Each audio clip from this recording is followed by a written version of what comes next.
Now in the consecutive videos we will discuss the colligative properties one by one. So our first topic is relative lowering of vapor pressure of the solvent. तो lowering of vapor pressure of solvent कब होगा?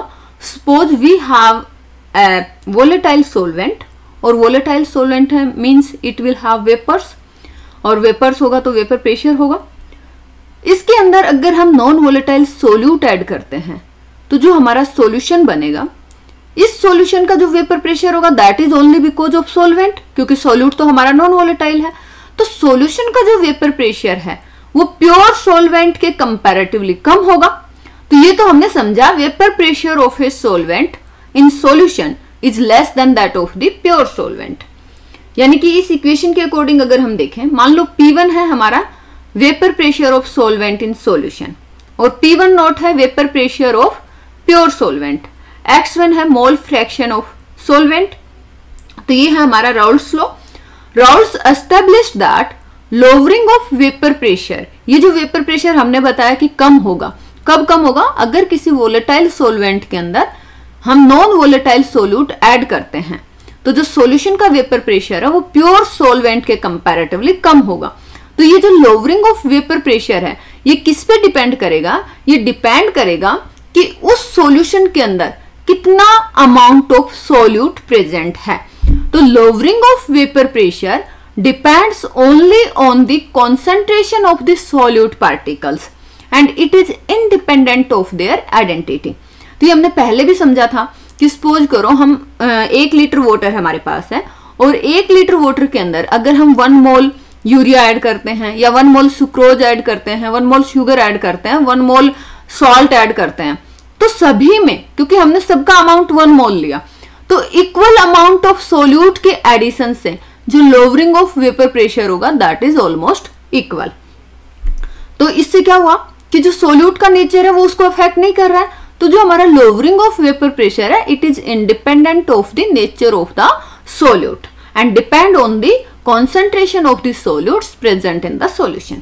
तो ये हमारा Raoult's law के according हमारी ये equation है P1 is equal to X1 into P1 note. तो ये जो हमारी इक्वेशन है ये किस किस के बीच में रिलेशन दे रही है? तो this equation gives a relation between the vapour pressure of the solution that is P1. X1 क्या है? Mole fraction of the solvent and P1 note is the vapour pressure of pure solvent. अब हम ये देखेंगे कि जैसे हमने बताया कि P1 हमारा कम है, P1 is less than P1 note.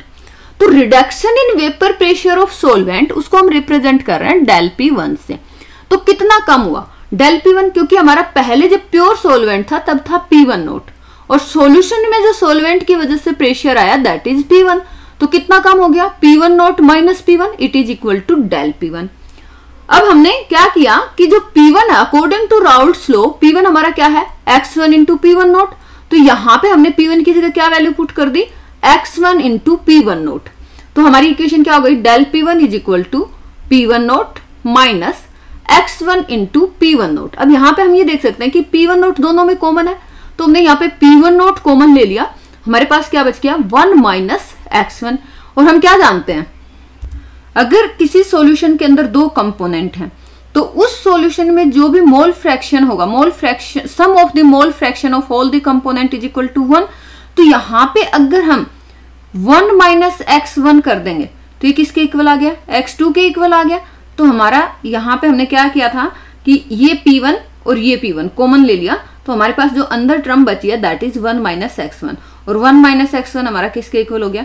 X2 के. तो हमने क्या किया, जो हमारा डेल P1 है, डेल P1 हमारा किसके इक्वल आ गया? P1 note into X2. तो यहां से हम क्या देख पा रहे हैं कि जो हमारा लोअरिंग ऑफ वेपर प्रेशर है वो किसके कहीं ना कहीं किस पे डिपेंड कर रहा है? जो हमने X2 क्या है? मोल फ्रैक्शन ऑफ सोल्यूट, जो हमने सोल्यूट सॉल्यूशन के अंदर डिजोल्व किया है उसके अमाउंट पे डिपेंड कर रहा है. या फिर हम यूं कह सकते हैं कि lowering of vapour pressure is a function of mole fraction of the solute present in the solution. अच्छा, अगर मान लो यहाँ पे तो जैसे हमने एक ही नॉन वोलेटाइल सोल्यूट लिया जिसका हमने मोल फ्रैक्शन लिया है X2.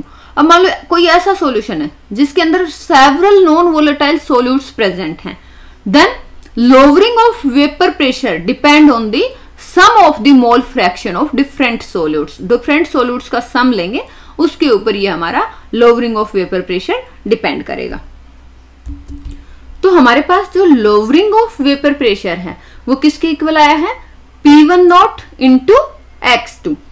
अब यहाँ पे जो हमारा डेल P1 है इसको हम क्या लिख सकते हैं, क्योंकि अभी हमने देखा कि ये दोनों का डिफरेंस है, प्योर सोलवेंट का जो वेपर प्रेशर था that is P1 naught minus vapour pressure of the solvent present in the solution.